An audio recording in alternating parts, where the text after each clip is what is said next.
Maharashtra cricket असोसिएशनच्या पुण्यात सुरू असलेल्या राज्यस्तरीय वरिष्ठ महिला आमंत्रित T20 क्रिकेट स्पर्धेत नाशिक जिल्हा संघाने मोठा विजय मिळवला. नाशिकच्या संघाने नामवंत PYC क्लब पुणे संघावर तब्बल 142 धावांनी दणदणीत विजय मिळवलाय. फलंदाजी तेजस्विनी बटवालनं 44 चेंडूत 68 धावांची दमदार खेळी केली, तर ईश्वरी सावकार, रसिका शिंदे आणि प्रियंका घोडके यांनी महत्त्वपूर्ण योगदान दिलं. गोलंदाजीत लेग स्पिनर वैभवी बालसुब्रमण्यमनं 3 बळी घेत प्रभावी कामगिरी केली. नाशिकनं 185 धावांचं लक्ष दिल्यानंतर पुण्याचा संघ 43 धावात गारद झाला. हा शानदार विजय नाशिकच्या संघासाठी एक मोठी कामगिरी आहे. राज्यस्तरीय वरिष्ठ महिला आमंत्रितांच्या क्रिकेट स्पर्धा नाशिकच्या मोठ्या विजयात तेजस्विनी बाटवाल व वैभवी बालसुब्रमण्यमची चमक. महाराष्ट्र क्रिकेट असोसिएशनच्या पुणे येथे सुरू झालेल्या राज्यस्तरीय वरिष्ठ महिला आमंत्रितांच्या साखळी क्रिकेट इन्व्हिटेशन लीग T20 स्पर्धेत वरिष्ठ महिला नाशिक जिल्हा संघाने नामवंत PYC क्लब पुणे संघावर 142 धावांनी दणदणीत विजय मिळवला. फलंदाजीत तेजस्विनी बाटवालने 68 धावा, तर गोलंदाजीत लेग स्पिनर वैभवी बालसुब्रमण्यमने 3 बळी घेत मोठा वाटा उचलला. प्रथम फलंदाजी करत नाशिकने 20 षटकात 2 बाद 185 धावा केल्या. सलामीच्या फलंदाज तेजस्विनी बाटवालने केवळ 44 चेंडूत 12 चौकांसह 68 धावा पटकावल्या, तर तिला साथ देताना ईश्वरी सावकारने 41, रसिका शिंदेने नाबाद 37 व प्रियंका घोडकेने नाबाद 23 धावा केल्या. उत्तरादाखल PYC क्लब पुणेला नाशिकच्या गोलंदाजांनी 18.1 षटकात केवळ 43 धावात सर्व बाद केले. यात वैभवी बालसुब्रमण्यमने 3, प्रियंका घोडकेने 2, तर लक्ष्मी यादव, पूजा वाघ, दिव्या गायकवाड व वैभवी फटांगरेने प्रत्येकी 1 बळी घेत वरिष्ठ महिला नाशिक जिल्हा संघाला 142 धावांनी दणदणीत विजय मिळवून दिला.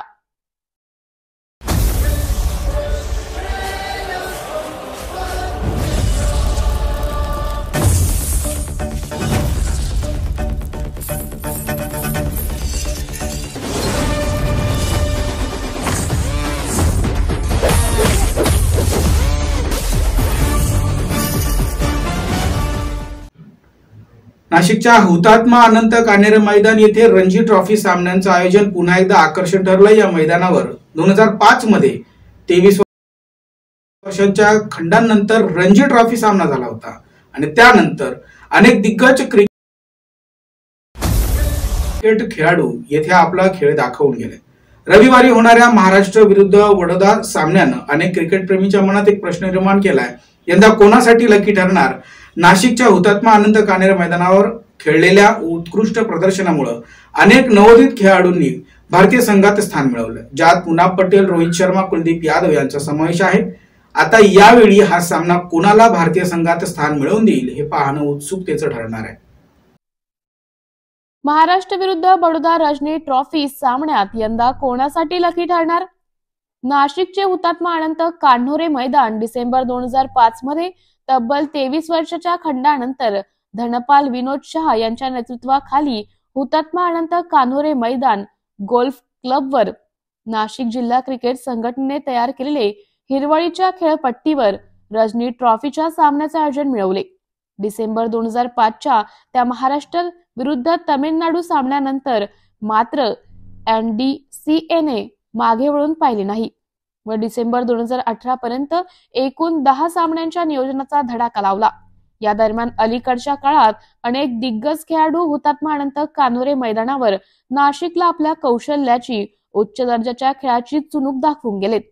रोहित शर्मा असो व मुरली विजय या दोघांनीही भारतीय संघातील समावेशाची खुश खबर हुतात्मा अनंत कान्हेरे मैदानावरील सामन्यात खेळत असतानाच मिळाली. महाराष्ट्राच्या ऋषिकेश कानिटकर पासून सौराष्ट्राच्या जयदेव उनाडकट पर्यंत व अजून काही नामवंत खेळाडूंची नावे सांगायची झाल्यास दिनेश कार्तिक, मुनाफ पटेल, बालाजी, आकाश चोप्रा, कुलदीप यादव, निलेश कुलकर्णी, पार्थिव पटेल, अभिनव मुकुंद, उमेश यादव, इरफान पठाण, एस श्रीराम, सुरेश रैना, अजित आगरकर आणि अर्थातच महाराष्ट्राचा केदार जाधव येथील रणजी लढतीमध्ये केलेल्या उत्कृष्ट प्रदर्शनाच्या जोरावर मुनाफ पटेल, रोहित शर्मा, कुलदीप यादव, रवी अश्विन यासारख्या अनेक नवोदित खेळाडूंनी भारतीय संघात स्थान मिळवले आहे. तर अजित आगरला पुनरागमन करण्यास संधी मिळाली आहे. इथे नाशिकमध्ये उत्तम खेळलात तर भारतीय कसोटी संघात स्थान मिळते असा अनुभव अनेक खेळाडूंना आला आहे.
समाजाला दिशा देण्याचं काम पत्रकार करतात असं प्रतिपादन सेवानिवृत्त मुख्य कार्यकारी अधिकारी बीजी वाघ यांनी एका कार्यक्रमात केलं. रविवारी 19 जानेवारी 2025 रोजी प्राचार्य नानासाहेब मोरे बहुउद्देशीय सेवाभावी संस्थेच्या वतीनं रमाबाई आंबेडकर कन्या विद्यालय येथे आदर्श पत्रकारांचा सन्मान सोहळा आयोजित करण्यात आला होता. यावेळी बीबीएस न्यूजचे संचालक सतीश रुपवते यांचा सन्मान करण्यात आला. तसेच अन्य अनेक वरिष्ठ पत्रकारांचा देखील यावेळी सन्मान करण्यात आला. कार्यक्रमाच्या समाजाला दिशा देण्याचे काम पत्रकार करतात.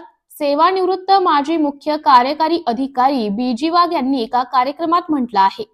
यावेळी ज्येष्ठ पत्रकार व बीबीएस न्यूजचे संचालक सतीश रुपवते यांचा सन्मान करण्यात आला. प्रशासकीय व्यवस्था व पत्रकार यांनी एकत्र येऊन काम केले तर सामाजिक व्यवस्था नक्की बदलून निघेल.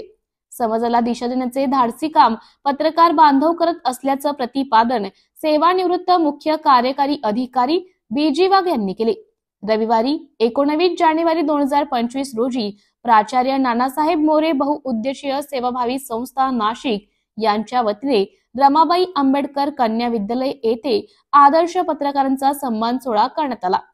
यावेळी व्यासपीठावर कार्यक्रमाचे अध्यक्ष ज्येष्ठ पत्रकार श्रीकांत बेनी, माजी नगरसेविका डॉक्टर हेमलता पाटील, माजी सरकारी वकील ॲडव्होकेट PMTQ सय्यद, संस्थेचे अध्यक्ष अशोक मोरे, उपाध्यक्ष रियाज शेख आदी उपस्थित होते. यावेळी श्रीकांत बेनी यांनी अध्यक्ष मनोगत व्यक्त करताना सांगितलं की आजही पत्रकारांना अधिक उत्तम काम करण्याची संधी आजच्या स्थितीत निर्माण झाली आहे. सूक्ष्म व जागरूकपणे काम करण्याची गरज आहे.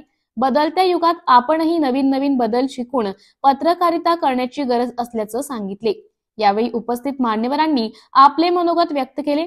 उपस्थित मान्यवरांच्या हस्ते विविध माध्यमांमध्ये काम करणाऱ्या पत्रकार बांधवांचा शाल, पुष्पगुच्छ व भारतीय संविधानाची प्रत देत सन्मान करण्यात आला.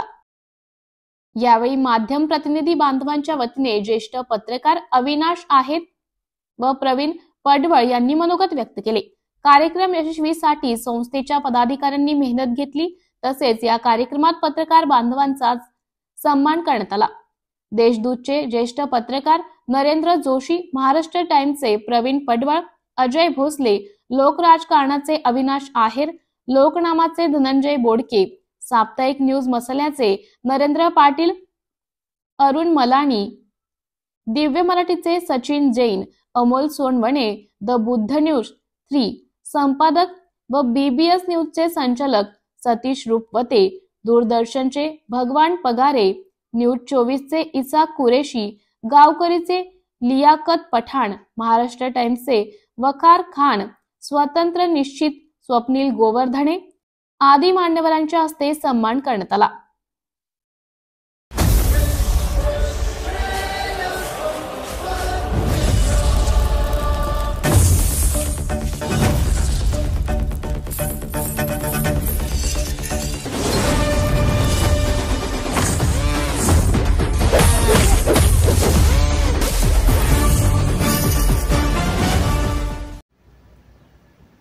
दुपारी 3 वाजेच्या सुमारास गुजरात राज्यातून लाकडांनी भरलेला मालट्रक कोंडाईबारी घाटात अपघाताचा शिकार ठरलाय। या कथेचा घडलेला प्रसंग असा आहे की चालकाचं वाहनावरील नियंत्रण सुटल्यानं ट्रक महामार्गाच्या बाजूला खड्ड्यात पडला। यामुळे ट्रकच्या काही भागांचा चक्काचूर झाला आणि सर्वत्र लाकडे पसरली।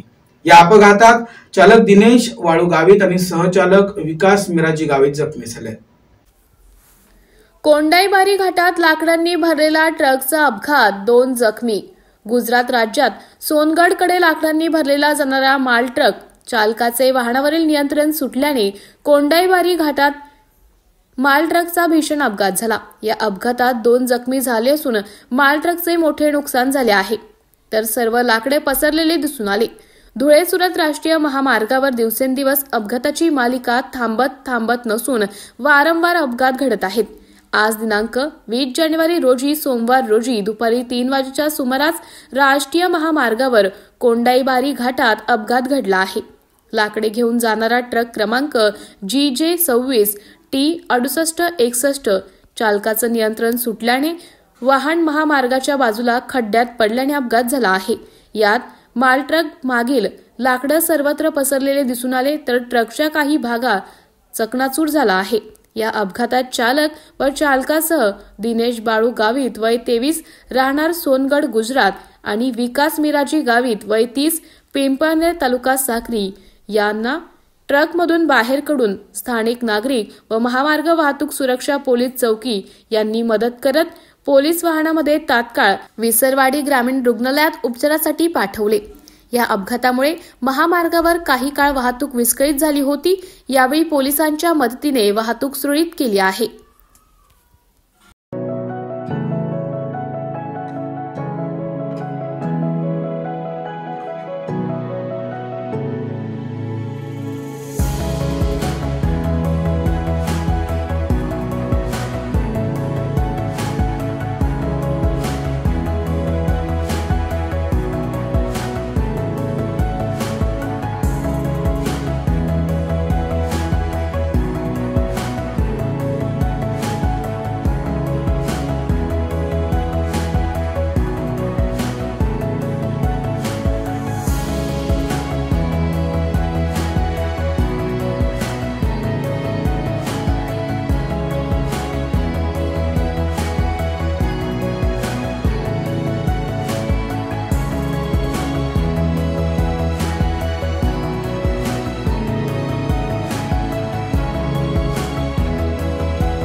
बातमी नांदेड येथून आहे। नांदेड वाघाळा शहर महानगरपालिकेच्या कामगार कर्मचारी युनियनचा 25वा वर्धापन दिन आज जिल्हाधिकारी कार्यालयातील नियोजन भवन येथे साजरा झाला। या संधीवर संघटनेने गेल्या 24 वर्षांच्या संघर्षाचा आढावा घेतला आणि कामगारांच्या प्रश्नांवर केलेल्या आंदोलनांचा विचार मांडला। कार्यक्रमात नांदेड वाघाळा महानगरपालिका आयुक्त डॉक्टर महेश कुमार डोईफोडे आणि अन्य मान्यवरांची उपस्थिती होती। यावेळी संस्थापक गणेश शिंगे यांनी संघटनेच्या भविष्यकालीन ध्येयांसाठी मार्गदर्शन केलं। बातमी महाराष्ट्र नांदेड वाघाळा शहर महानगरपालिका कामगार कर्मचारी युनियनचा 25वा वर्धापन दिन साजरा। आज नांदेड वाघाळा महानगरपालिका कामगार कर्मचारी युनियनचा 25वा वर्धापन दिन जिल्हाधिकारी कार्यालयातील नियोजन भवन येथे संपन्न झाला। यात गेल्या 24 वर्षातील संघटनेने कामगार व कर्मचारी यांच्या प्रश्नावर विविध प्रकारचे आंदोलन करून त्यांना न्याय दिला व विविध अडचणी कशा प्रकारे सोडवल्या याचा लेखाजोखा मांडण्यात आला।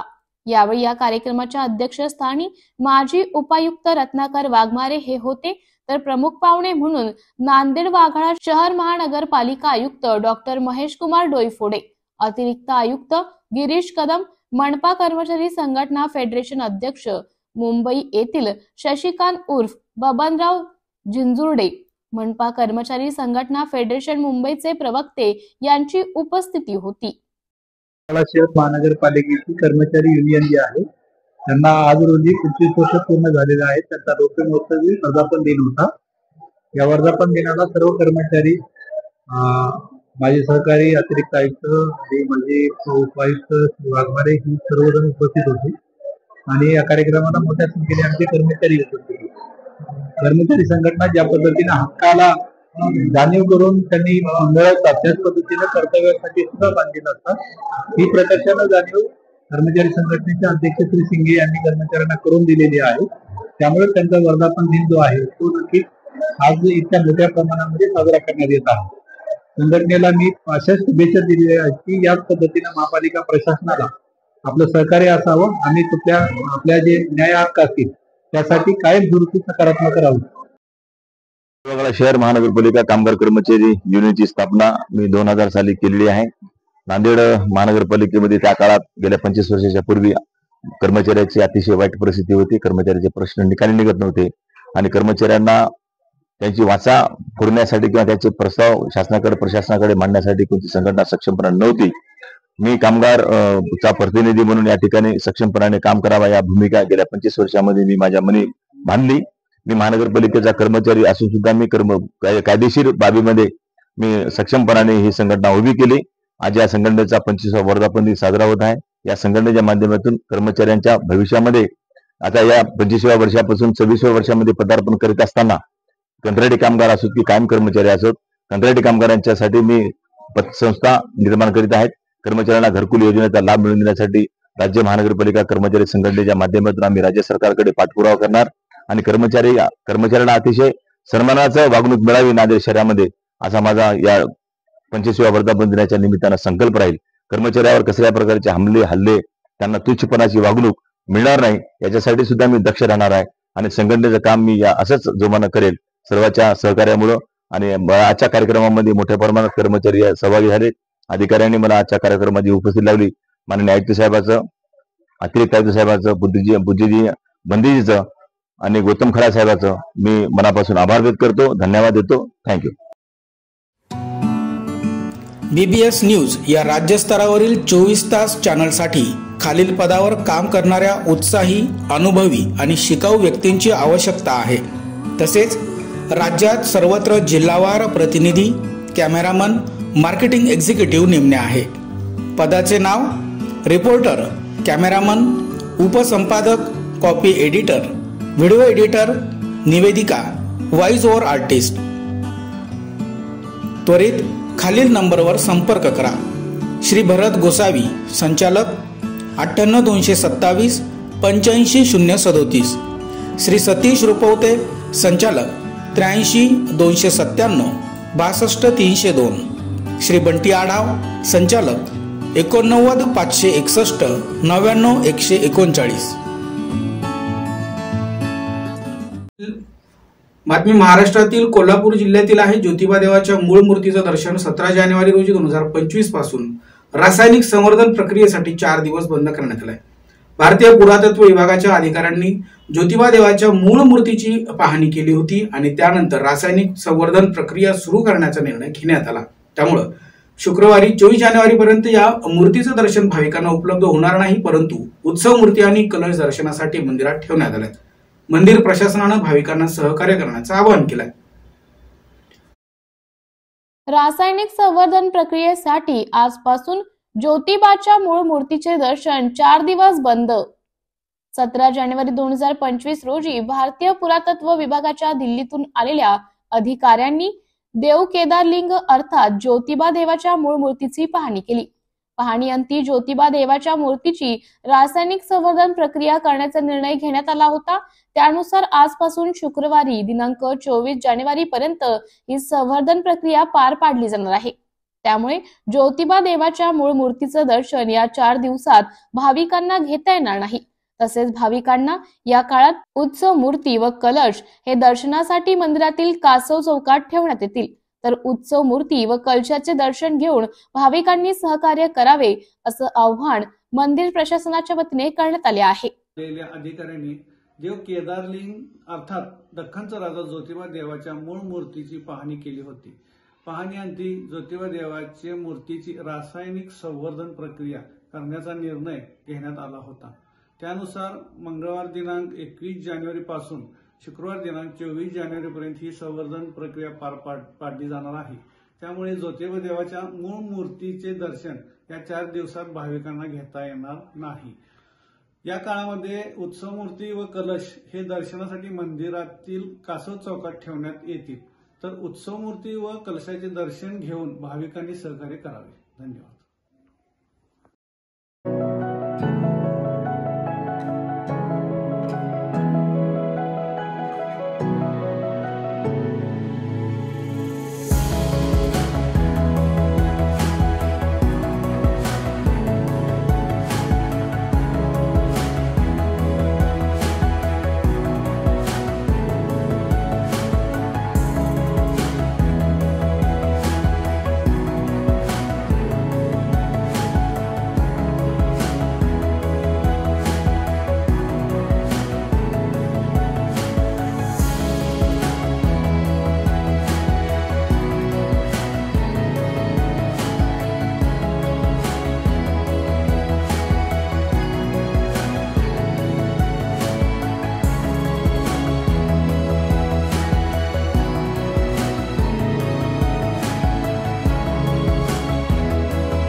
ज्योतिबाच्या मूर्तीची विटंबना होता कामा नये, प्रजासत्ताक सामाजिक सेवा संस्थेची मागणी। दख्खनचा राजा ज्योतिबाच्या मूर्तीवर रासायनिक संवर्धन प्रक्रिया सुरू झाली आहे। 21 ते 24 जानेवारी या काळात ही रासायनिक संवर्धन प्रक्रिया पार पाडली जाणार आहे।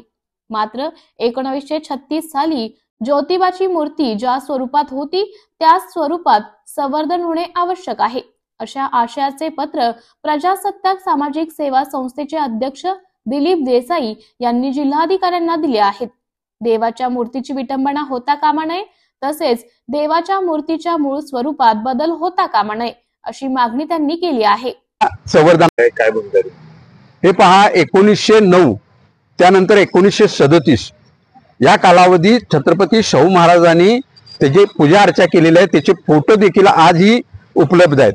हा फोटो जर बघितला तर मूळ मूर्ती जी आहे त्या मूळ मूर्तीमध्ये 1982 ला पहिलं जे संवर्धन झालं, त्या संवर्धनामध्ये मूळ मूर्तीमध्ये छेडछाड करण्यात आली, विद्रुपीकरण करण्यात आलं आणि मूळ मूर्ती जी आहे ती बाजूला ठेवण्यात आली आणि मूर्तीला त्याचं स्वरूप बदलून ही मूर्ती तयार करण्यात आली।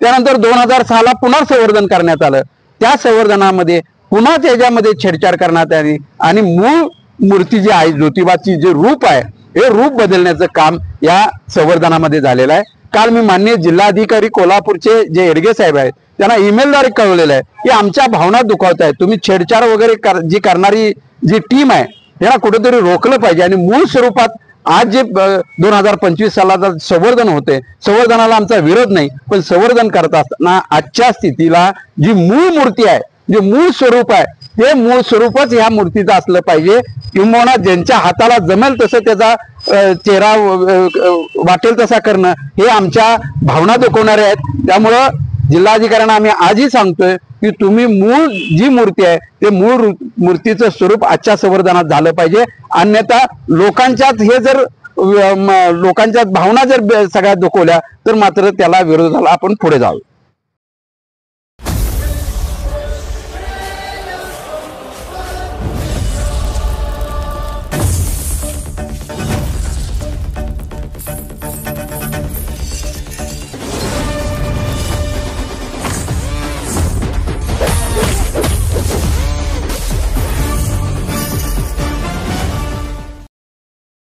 वसंतदादा शुगर इन्स्टिट्यूट वार्षिक सभा व पारितोषिक वितरण शरद पवार यांच्या अध्यक्षतेखाली होणार संपन्न।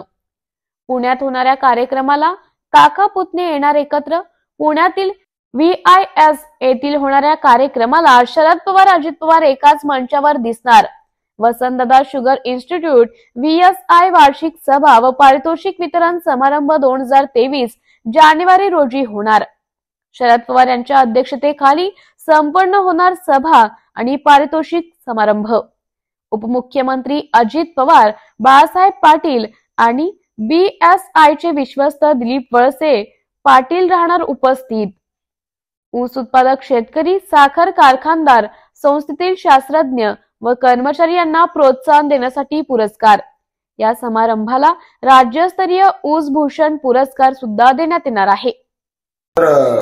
वार्षिक जो कार्यक्रम असतो सर्वसाधारण सभेचा, त्या कार्यक्रमाला कोण कोण आमंत्रित आहेत यामध्ये तरी मुख्यमंत्री दिसत नाही. दरवेळी जे प्रमुख पाहुणे असतात मुख्यमंत्री ते दिसत नाही. अजून मुख्यमंत्री महोदयांचं कन्फर्मेशन आलेलं नाही. बाकीच्या लोकांची जी कन्फर्मेशन आली ती आपण इथं